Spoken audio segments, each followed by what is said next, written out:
Termina con la muerte del general Serrano. Unas cuantas páginas más cierran el libro, que encuadra perfectamente con una escena en la que él aparece en el bosque de Chapultepec en un Cadillac negro, y en la última página su Cadillac lo tiene ya una de las gentes allegadas a él, que va a pagar los aretes de la protagonista femenina del libro, que es Rosario.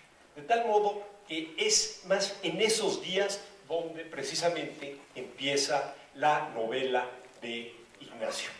La novela empieza, ustedes lo saben, o cuando la lean, el día 4 de octubre de 1927, cuando le van a informar al general Calles, quien está acompañado del precandidato todavía, Álvaro Obregón, que se han cumplido sus órdenes y que se ha fusilado al general Francisco Serrano y 13 personas más.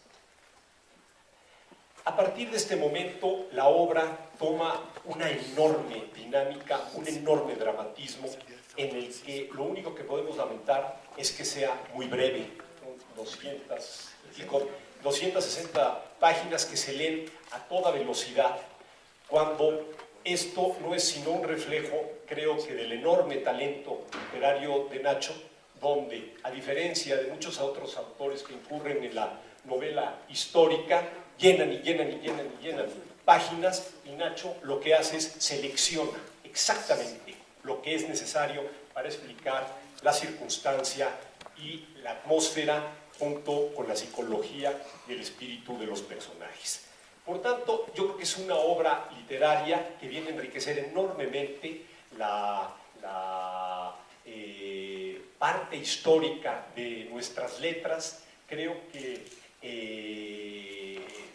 en ella conjuga elementos muy distintos de la escritura y de las letras. Es una obra donde está la dramaturgia, donde está la crónica, donde está la narración, de tal modo que es una obra que, antes que otra cosa, yo quisiera destacar y subrayar su labor, su valor literario.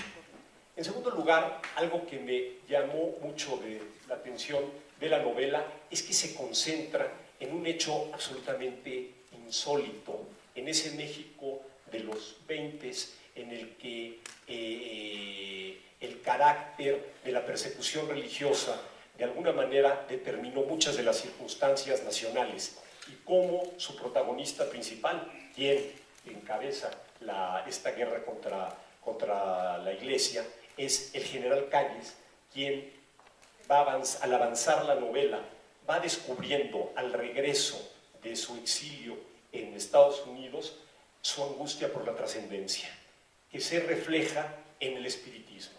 De tal modo que en el espiritismo hay todos los elementos que pueden darle respuesta a las preguntas esenciales que se debe de haber hecho el general Calles, sin necesidad de estar sometido a una iglesia en particular.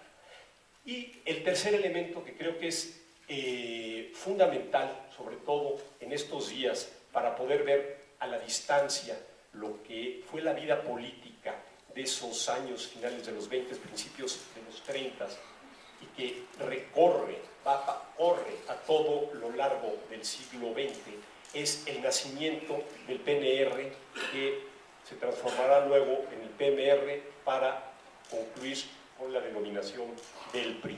De tal manera que se conjugan en ellos hechos históricos, pero también yo creo que una muy buena parte de un espejo donde podemos analizar muchos de los elementos que vivimos en nuestra época, y que yo creo que nos dan dos circunstancias muy significativas. Con el nacimiento del PRI, el PNR, lo que busca el general Calles es la unificación de todas las fuerzas políticas, a todas englobarlas en una sola fuerza, en una sola partido político, y con esto dar por concluido lo que él llamó en su último informe, que había terminado la época de los caudillos, pero lo dice en plural, de los caudillos, no del caudillo, porque él sigue vivo políticamente los siguientes años, y precisamente es con el general Serrano donde termina, de alguna manera, se cierran la sangre de los militares que participaron en la revolución y de alguna manera las revueltas militares, con la excepción de la que en 39 tiene el general Saturnino Cedillo.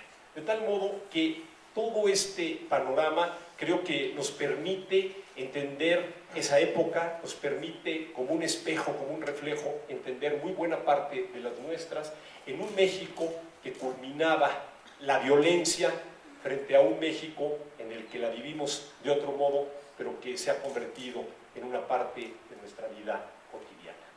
Muchas gracias y felicidades a Nacho Solares por esta espléndida obra.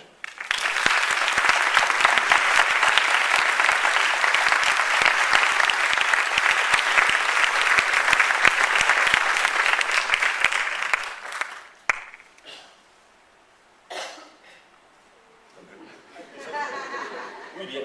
A ver, ¿tú cómo concebiste en la novela poder hablar de un tema tan importante, tan polémico, que puede analizarse desde los más distintos ámbitos, como es el nacimiento del PRI en esos años? Si fue la respuesta a una necesidad histórica, si se convirtió en un elemento a través del cual quería dominar la vida política de los siguientes años el general Calles, o que simplemente se fueron armando las circunstancias que culminaron en que el país, después de entrar en un periodo de calma, necesitaba organizar sus fuerzas políticas. Muy bien. Bueno, primero, la pregunta es buenísima y creo que, espero que tengo la respuesta, pero primero quiero dar las gracias a Rafael por su presencia, por su generosidad, porque yo desde hace muchos años he creído que en este país hacen falta figuras, personajes, y ahorita lo voy a decir respecto a Calles, que nos den con su capacidad, con su inteligencia, ámbitos fundamentales, no solo en lo político, sino en lo social, en lo cultural, en todo.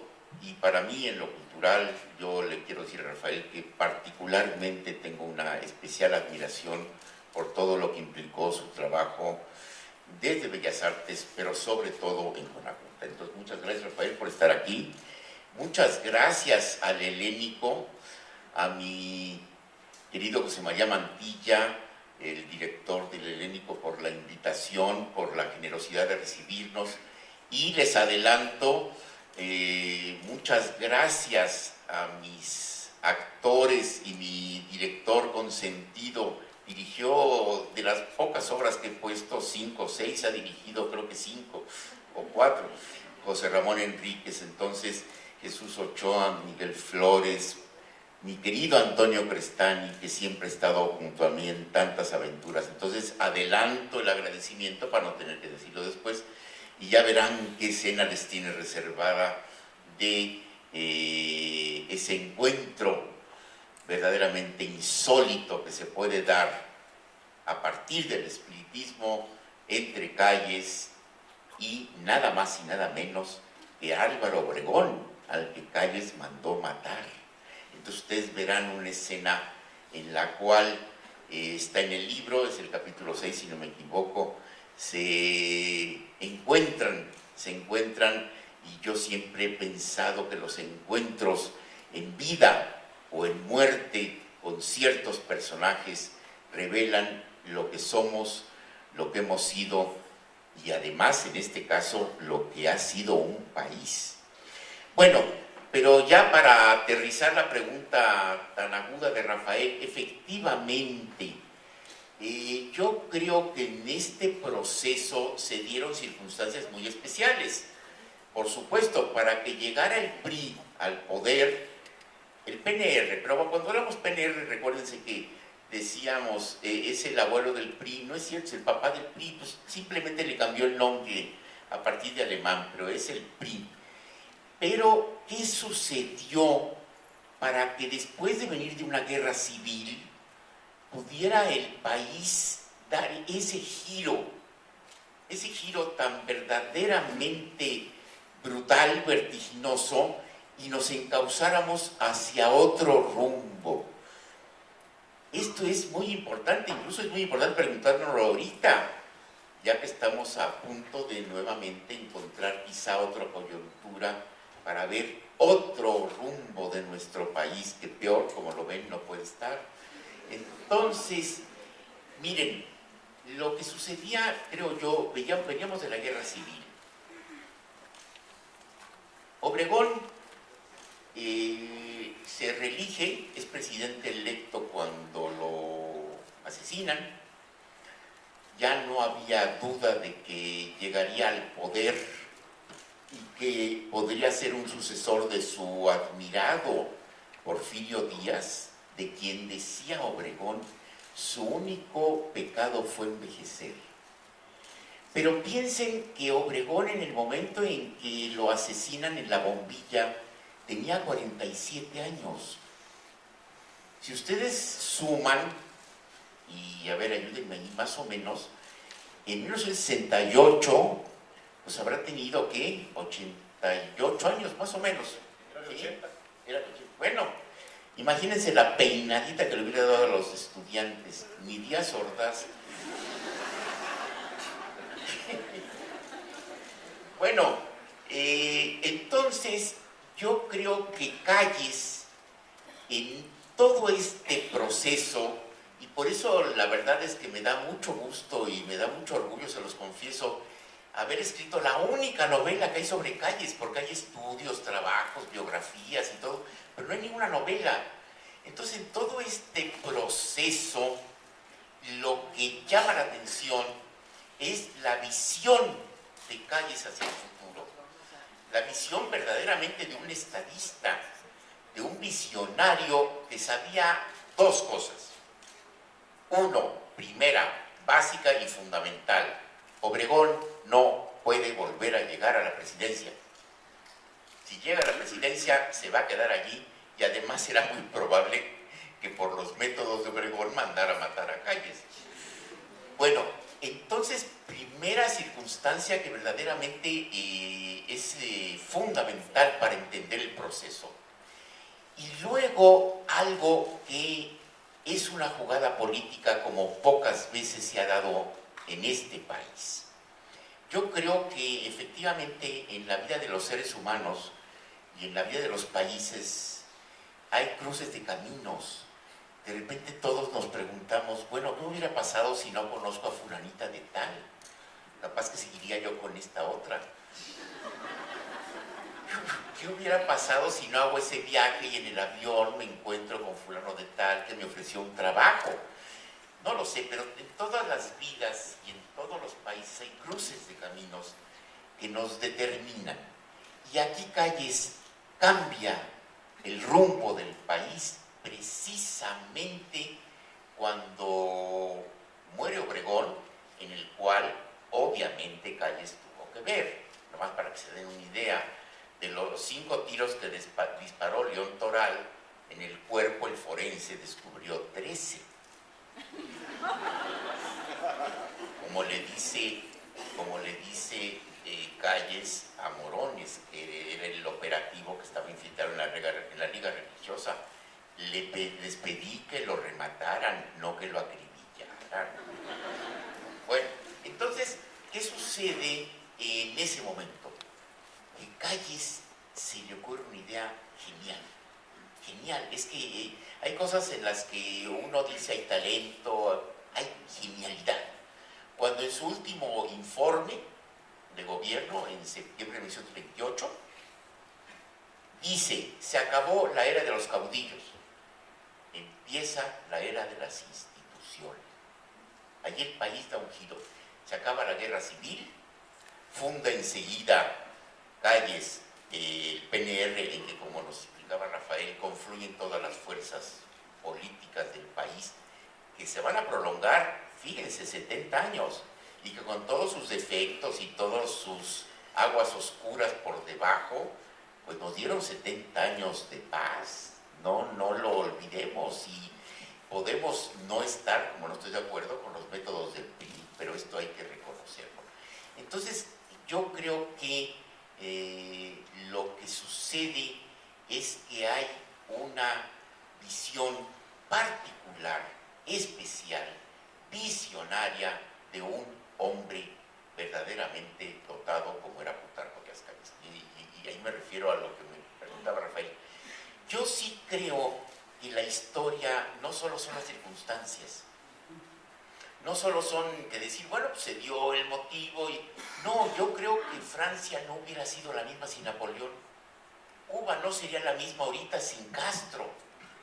Rusia no hubiera sido la misma sin Lenin. Este país, en esto que estamos diciendo, no sería lo mismo sin Calles. Ese hombre particular, ambivalente, contradictorio, cruel, asesino y todo, no hubiera sido lo mismo. Entonces, en ese sentido, pues yo creo que simplemente Calles tiene esta idea genial de que abre un partido único, todos de alguna manera se someten a ese tótem del partido único, lo vamos viendo cada 6 años y logramos durante 70 años lo que Vargas Llosa agudamente llamó la dictadura perfecta. Complementando esto que dice Nacho, a propósito de cómo entiende la circunstancia histórica Calles, creo que vale la pena también pensar en el contexto internacional. Calles, cuando Obregón es presidente, entre 20 y 24, realiza un largo viaje a Europa y se concentra en Alemania, donde se entrevista con el primer ministro de la todavía entonces República de Weimar. Va a Francia, donde están gobernando los socialistas, y va a Inglaterra, donde están gobernando los laboristas. De tal modo que él percibe que un país emanado de un movimiento revolucionario es un país que tiene que definir muy claramente una vocación y una dimensión social en sus distintas políticas.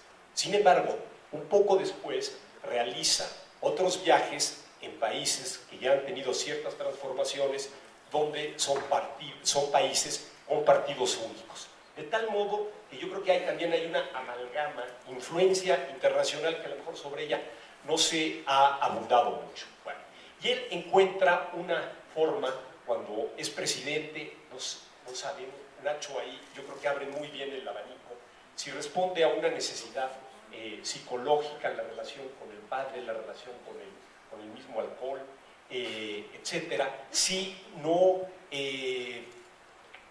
la lucha concretamente contra la Iglesia Católica era sencillamente una especie de lucha contra fantasmas que llenaban su cabeza y que de alguna manera le producían miedos que difícilmente podría él explicar de otro modo. Y sin embargo, cuando regresa ya a México en 1941, empieza a frecuentar al círculo espiritista y a participar en las sesiones. Incluso en el primer momento que aparece el Calles espiritista, dice Nacho que para empezar la sesión, el medium, que se llamaba Luisito, les pide a todos que ofrezcan un Padre Nuestro. Yo me imagino a Calles, el perseguidor de la iglesia, haciendo una oración. Y en el espiritismo, y ahí viene mi pregunta, hay que recordar que esta es una doctrina que surge en el 19, Allan Kardec, que se pone de moda en Europa, Blavatsky, Uspensky, etcétera, que tiene ciertos elementos que probablemente se ajustaron a la psicología de Calles. Primero, acepta una idea vaga de Dios. Segundo, acepta la mediunidad, es decir, un intermediario entre esos espíritus que no van ni al cielo ni al infierno. Así está en el manifiesto espiritista. Por el otro lado, la reencarnación, de tal modo que haya una respuesta para él a esa angustia de trascendencia que le debe de haber invadido, sobre todo en sus años de exilio. Creo que esto lo hace particularmente interesante, no solo como figura de la política mexicana, sino como la complejidad de una psicología que se traduce en la parte más íntima del ser. ¿Tú qué opinas, Nacho? Bueno, ahí sueltas varias preguntas. Una que me interesó mucho y que me parece muy sintomática es el alcoholismo de calles. Porque en algún testimonio, por ejemplo en las memorias de Adolfo de la Huerta, que son muy reveladoras, llega a Sonora a ver al gobernador, entonces Plutarco Elías Calles, y le dicen, uy, ahorita no lo va a encontrar, está escondido en tal hotel, donde cuando, de vez en cuando, porque no era consuetudinario, él aborrecía el alcohol, está escondido allí porque está borrachísimo. Va, lo busca, y entonces, en ese momento, yo digo que la ventaja del novelista es que puede llenar con la imaginación los huecos que deja la historia. Ahí donde la historia ya no llega más, porque es un dato, es una descripción, es un documento, el novelista puede llenarlo.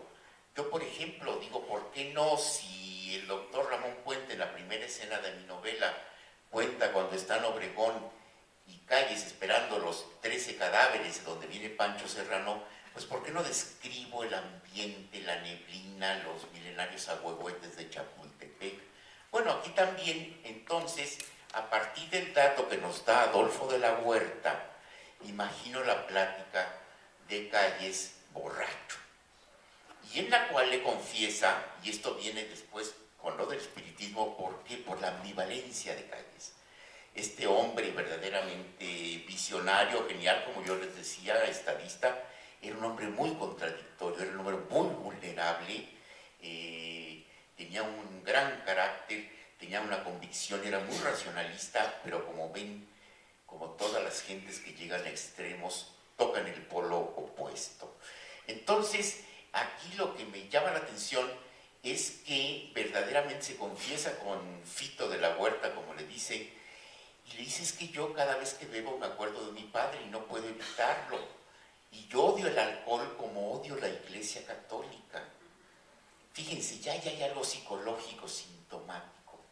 Este hombre, gobernador de Sonora, declara la ley seca en el Estado, al grado de que llega un momento en el que los policías no se dan abasto para detener a tanto borrachito que anda por ahí en las calles, sobre todo imagino los fines de semana. Bueno, ni nuestro querido Manuel Mondragón lo ha conseguido con el alcoholímetro. Entonces, lo que hace, fíjense la actualidad de la anécdota, es que le dice a su secretario particular, oye, no nos damos abasto para meter a todos los borrachitos a la cárcel, hay que recurrir al ejército. Al ejército, le dice su secretario particular, pero el ejército fusila. Digo, cualquier coincidencia con la actualidad no es pura casualidad. El ejército es muy peligroso, por eso le dice Calles, porque así era Calles, por eso, porque el ejército fusila, quiero que lo metamos en esto y si es necesario fusilar un par de borrachitos, que los fusilen. Bueno, en la Cámara de Diputados hay un testimonio en aquel tiempo en que se dice que 2 borrachos que andaban por la calle fueron fusilados. Yo me imagino la escena, nuevamente la recreo, en la cual los pobres borrachitos estaban en un parque. Pues imagínense que de repente se les acercan los soldados y les dicen, están ustedes detenidos, ¿nos van a llevar a la cárcel? No, los vamos a fusilar. ¿De plano a fusilar? No, porque estamos borrachos. Y ya que están en una pared, dicen, bueno, por lo menos déjenos acabarnos la botella. No, porque el alcohol ya está prohibido en el Estado. Bueno, en fin, esto es anecdótico, ¿no? Pero esto nos habla de un hombre absolutamente contradictorio. El personaje que desató la guerra religiosa más absurda que conozca este país, con más de 90,000 muertos, se vuelve espiritista y, como dice Rafael, al final de su vida reza un Padre Nuestro antes de una sesión espiritista. Híjole, qué personaje más atractivo. A mí me encantan los personajes contradictorios, ambivalentes, que no son ni buenos buenos ni malos malos. Esos personajes que puede uno aterrizarlos, encarnarlos, humanizarlos, quitarle su condición de piedra, de yeso. Y bueno, yo creo que... ¿Sí? ¿Qué les parece si a propósito, ahí viene, José Ramón. a ver, José Ramón Enríquez, Jesús Ochoa, a ver si no se han ido.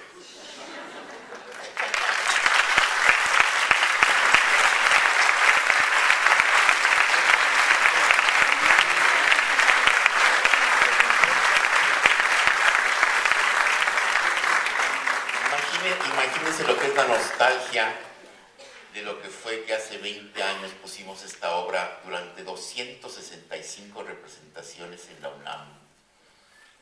Y ahora